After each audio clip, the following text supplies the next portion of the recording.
Hello, everyone, and welcome to Dreamleapers Inspiration. I'm your host, Harriet Cole. As always, honored to be with you today. With those of you who are here in the moment, live during this live stream, and later, for those of you who tune in at your convenience. I love that about technology. Technology can be your friend. I've often talked about the balance between humanity and technology. And when it works, we people, community, individuals can come together and have incredible experiences of connection when we use technology for good. And I've been thinking about this for way before there was this type of video technology where we could just tap into each other. But this broadcast, Dreamleapers Inspiration, we began during the pandemic. And recently, I've been talking to people about their time during the pandemic. What did they do? How did they survive? What was life like for them during that time? Because for those of you who remember, at one point, everybody was told, go home, stay home, lock your door, don't let anybody in, don't go out. And depending upon where you lived, you took that uh, more seriously. Like I live in Manhattan, and there are a lot of people here. So we really did come in, lock up, shut down, even just we're supposed to be 6 feet apart with the social distancing. That was hard to accomplish in New York because there's so many people.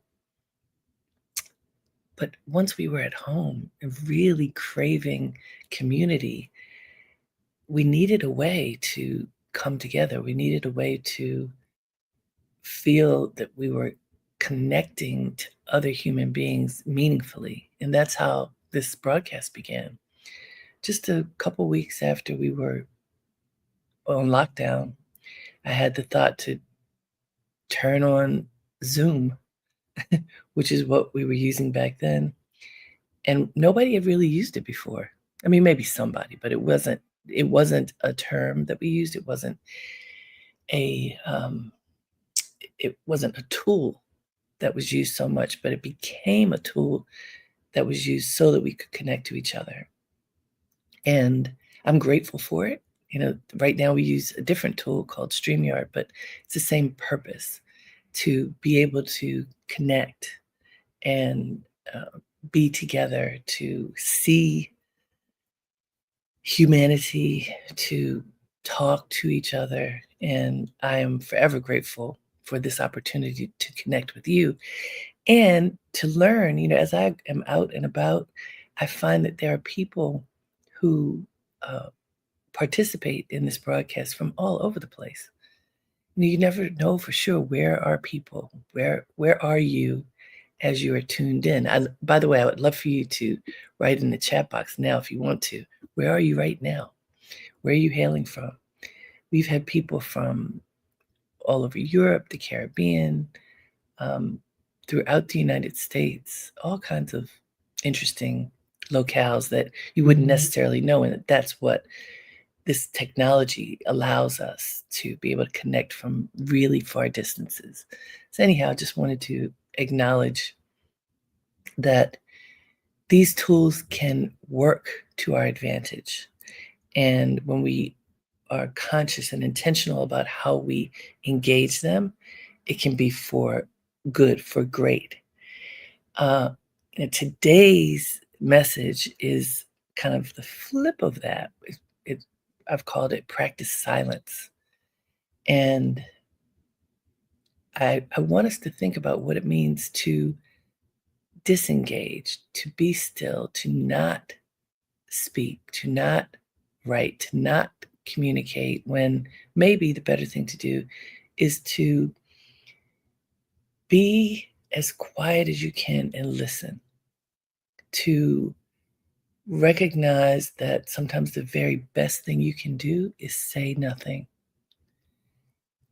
I think, in a way, most of us know this. I certainly know it. But part of the reason why I wanted to talk about this is that I'm guilty of not practicing it, at least sometimes. And I because I know it's true for me, I know it's true for others. And I wanted to spend some time really thinking about what it means to practice silence and what happens when you don't, and how we can align ourselves or realign ourselves with the greatest power that we hold, which is our connection to the divinity within, and trusting that sometimes to be fully connected there means you say nothing. You're quiet. You just are still. And that's not always easy to do. So I asked the question that I wrote in the subject line for this broadcast. I don't remember exactly the words, but how many times have you said something when you should have kept your mouth shut? If you had to raise your hand and start counting on your fingers, how many times would you say? You don't have to tell me, but tell yourself. How many times recently have you said something or written something that you regret, that you wish, wouldn't it have been good if I kept my doggone mouth shut, right? Ah, here, thank you. Fallon posted it. How often have you said something in the moment of passion, of intense emotion, and regretted it? How often have your words come back to bite you? I'm asking you. Think about it. Be honest with yourself. This is a question for you to yourself. How often have you said something in the moment of passion, of intense emotion, and regretted it? How often have your words come back to bite you? So I'm suggesting protect yourself and your life by practicing silence. Be still, quiet your mind, settle down, and allow the bigger vision of what's happening to show itself to you. These words that I just wrote are not easy. This is not easy to do. I am very clear. Part of the reason why I am doing this today is because what did I do? I should have been quiet, and I wasn't. In a situation with a friend where I was frustrated because I wanted to communicate in a way that wasn't working. And I should have been asleep, but I was up. And so I wrote, that when you should be sleeping and instead you're reacting. And it caused a reverberation that wasn't good. And I can't blame anybody but myself. I'm the one who didn't keep my mouth shut. And by the way, it's not about right and wrong. Sometimes we just need to know we need to be quiet. You know that? Has that ever happened to you where, we sometimes think, well, I'm plugging my computer and I realize it's not plugged in. 1 second, folks. There we go.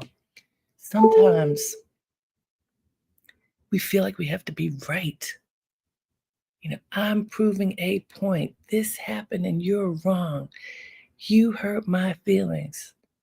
This blah, blah, blah, blah, blah, blah, blah. And you know how you can go in and dig in deeper because you know you're right. It's not always the best thing to be right. It's not always the best thing to prove your point, to make sure that it is understood that whatever happened is not your fault, that you did me wrong. Now, there are so many circumstances that occur in life where in human dynamics, something goes wrong. Somebody's feelings get hurt. You say something, somebody else says something. You do something, somebody else does something, or you don't do something and somebody else doesn't do something. And then you're left with, you hurt my feelings. But where does that take you? What good comes out of expressing that? And I'm going to say sometimes the good does come out of expressing it. Sometimes it's important to speak up. So there's no hard and fast rule about this. But I know from my own personal experience that trying to make someone understand how they did you wrong usually does not yield the results that you want. Usually you walk away disappointed. Sometimes you walk away with a fractured relationship, friendship, whatever, work relationship, whatever it might be. It's something that is important, a dynamic that's important to you that is fractured, at least in part because of something you did or said. And then it's very easy to point your finger and say, it's their fault. Well, this is what they did. And how dare they, blah, blah, blah, blah, blah. Does this resonate for anybody? If it does, put a yes in the chat box. I just want to know, or a heart, something. Let me know if what I'm saying resonates with you, because I am addressing something that I think a lot of people go through. I This isn't the first time that I have stepped on myself and said things that I should not have said. And then the reverberation is way bigger than if I just kept my mouth shut. Tamara says, I am so working on this. It's so hard, though, Miss Cole, to be silent when you know things are wrong and off. Yes, that's the thing. And sometimes you need to speak up. Sometimes you need to wave the banner and say, no, this isn't right. There's something needs to be done. This is not okay. But a lot of times, that's not it. A lot of times, it's better to just be still. And, I practice meditation. I've been practicing for many, many years. And I can tell you, for me in this particular situation that prompted me to have this topic, I've been so busy, working like gazillion hours, no days off, being grateful. So not complaining, but really, really busy. And like a lot of people this year, busy, but not as abundant as I want and need for it to be. And that creates a level of frustration and fear. And I'm being this transparent because I want you to be this transparent with yourself. What's going on inside of you. And so with all of the busyness, all of the list of things to do, the worries that, worries are never helpful. I have not been as disciplined about my meditation practice. And I haven't been practicing silence the way that I know is best for me. And what happens? I say something that's not helpful, that is hurtful. It doesn't matter if it's true or not. It it didn't benefit me or my friend. And the reverberations are way bigger than if I just said nothing. So the lesson is be still.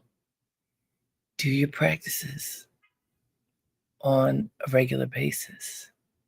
I have a friend who is Muslim who, one of their practices is that they pray 5 times a day. That's a lot. Sometimes for those of us who are prayerful and have discipline around spiritual practice, doing it once a day is a lot. But this is 5 times a day. So there's an interruption in the day 5 times to get re-anchored. Like if you're like an electric car, you got to plug back in. You plug back into the source, to that holy source of clarity. Well, I think for people who do that, if they do it with sincerity, that spiritual juice and clarity is regularly flowing, because this is an all day long experience throughout the day with discipline. Whatever your spiritual tradition, whatever your practice, add silence to it. And I'm going to guess, if you practice any of the major religions in the world, silence is part of it. Prayer and meditation are part of it. So check yourself. When was the last time you were still and you actually did pray and you did actually sit and ask the divine for guidance? When did you offer up whatever was bothering you to the divine rather than trying to figure it all out by yourself? Rather than getting caught up in a distraction that doesn't serve you? When was the last time that you aligned and realigned yourself with the purity of the divine? Think about that. I want to go to the quote that I found. There were a lot of interesting quotes exploring this topic of practicing silence. Thought I like this one. Rarely do I use a quote where I don't know the origin, but I thought this was really good and I wanted to share it. It says, "Once you've matured, you realize silence is more powerful than proving a point." Okay, sit with that for a minute, y'all. Once you've matured, once you have grown up, you and mature doesn't mean your age, by the way. It means how anchored you are in learning and understanding. Once you've matured, you realize silence is more powerful than proving a point. You realize silence is more powerful than proving a point. Why do you feel you have to be right? Why do you feel you have to point that finger and say, "This happened," and blah, blah, blah, blah, blah? And the reason I say blah, blah, blah is I know you can hear it. You replace the blah, blah, blahs with whatever your stuff is. Proving a point, where does it get you? Sometimes it gets you to a good place. A lot of times it stirs the pot of misery, and you don't necessarily come away with what you desired. Instead, you often come away with turmoil, with anxiety, with imagining, what if I hadn't opened my mouth or typed in my phone or computer? I remember early on in my career, this is dating me, but that's fine. I was working at Essence Magazine, and I remember this is way before uh, the communication tools that we have now. But we did have voicemail on our phones. And I remember our boss, Susan Taylor, who was quite wise and had a lot of good advice for us on a regular basis. She said the same thing essentially. When you are heated, don't leave a voicemail. When similarly, don't write a letter, don't send an email. These days, don't send a text. Don't communicate when you're hot. She said, just sit on it. Sit on it. Wait until the next day. See if you still feel the same way. Just be still. Do not do anything.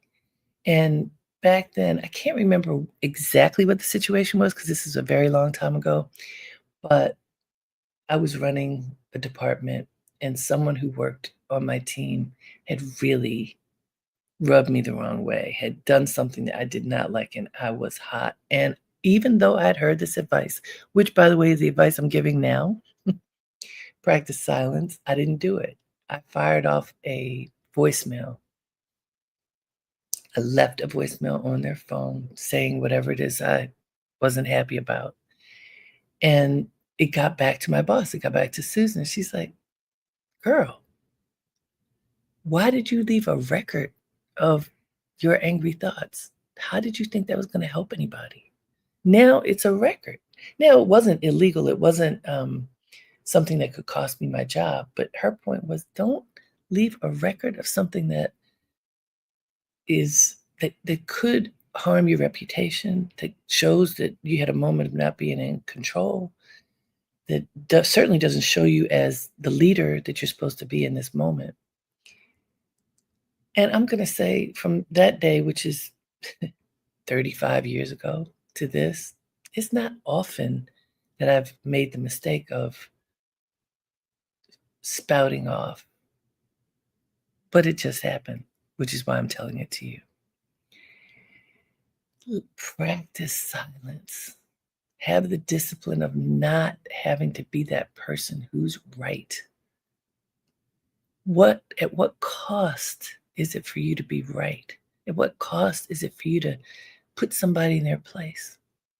At what cost? Sometimes it can be the cost of a friendship. It could be the cost of trust. It could be the cost of respect. Sometimes you say things and it really hurts people's feelings deeply, and it's hard to heal from that. And all of us have the potential within us to say the great things or the bad things, which is why sometimes saying nothing is more powerful. So I want us to do a meditation. I feel like this is the time for that. I've been talking about it, the power of it.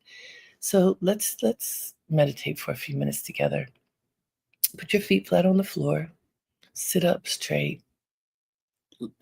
Spine elongated, shoulders relaxed. And the shoulders relaxed is important because a lot of us walk around with our shoulders hunched. Just let them relax.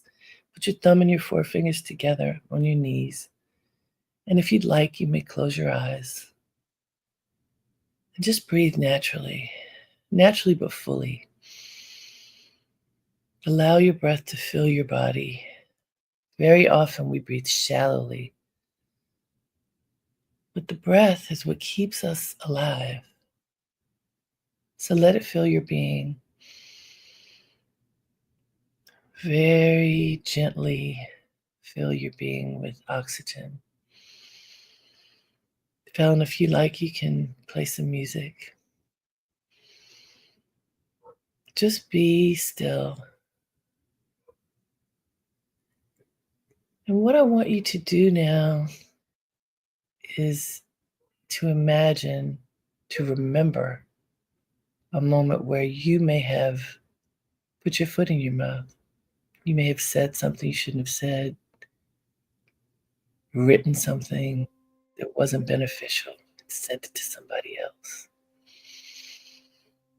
Lost your control of whatever you said it up to. Remember a moment like that. I know it's not for nothing people that moment. Just remember that. Totally remember it. Watch the scene before your eyes. What happened? Why did it happen? Why did you feel that you needed to lash out?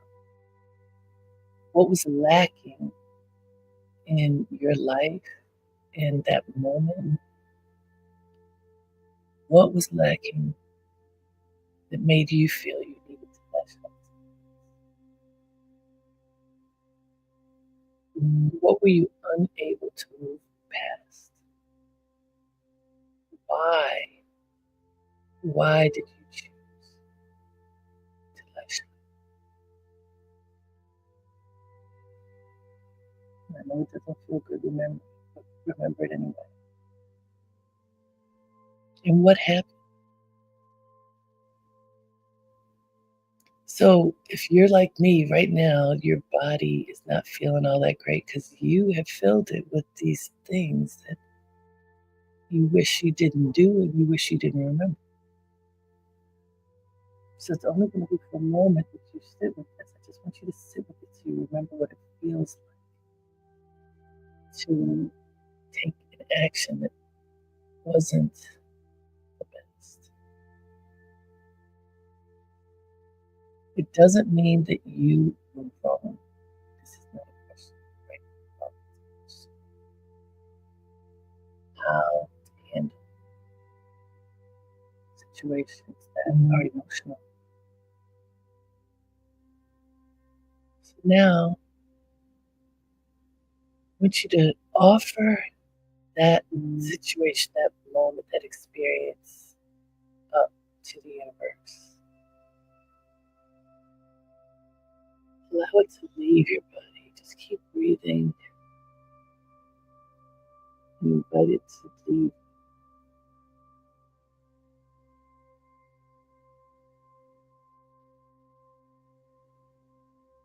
Breathe in goodness.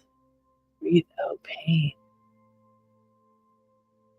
Allow the goodness to help push this experience out.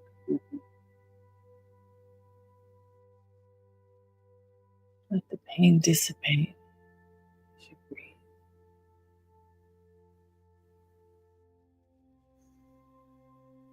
Breathe. You have to be conscious. Breathe in goodness. Breathe out pain. Breathe in forgiveness. Offer forgiveness to yourself for whatever it is you said, wrote, or did.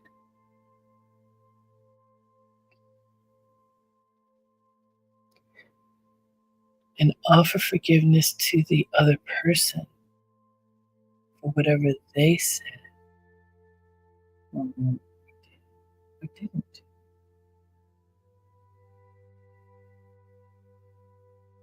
Recognize that we're all human and we make mistakes.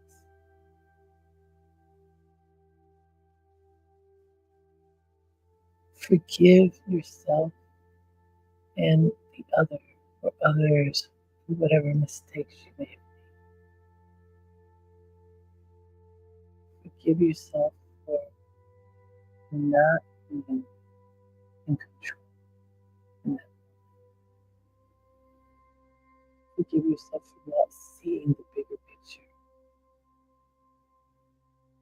And forgive the other person for not seeing in that moment, for not seeing you, for not seeing their role in whatever the situation is,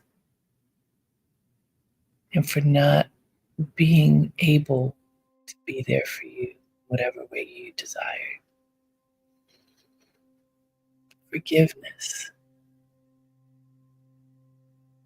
Forgiveness is one of the hardest things to offer. Offer forgiveness to yourself and to others. Offer the whole experience up to the divine.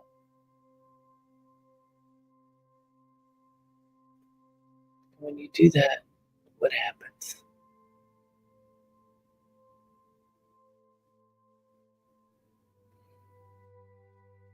Breathe. Breathe in light.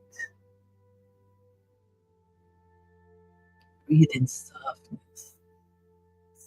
Softness that helps you to heal the moment that you may have created.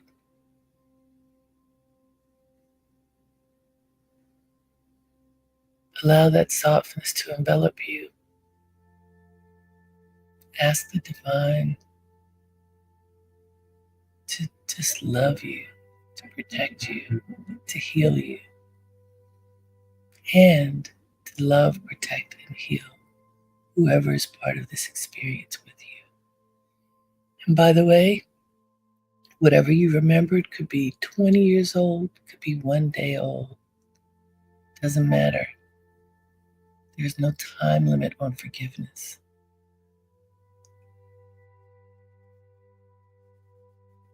Allow the silence to heal you. Practice silence moving forward. When you feel intense about something, be still. Close your mouth. Don't speak. Just be. Live with, sit with whatever is going on. Allow yourself to get to a place of peace.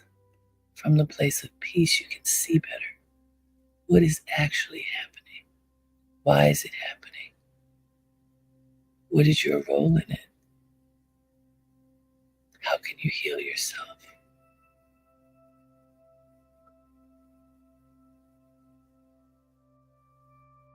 And very gently open your eyes.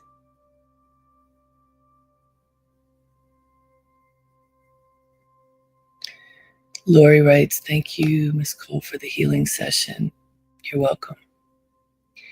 Continue through this day being tender with yourself, being quiet, say less, When you feel intense energy rising up, breathe. Breathe and let it go. Don't hurl words out into the universe. Breathe them through silence. Don't feel like you always have to be right or always have to have the last word. Be still. You can. We all can, even though it's not easy. So thank you for sharing this time with me and with each other today.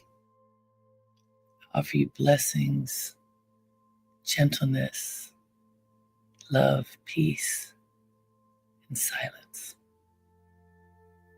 Until next time, have a great day and make it count. Namaste.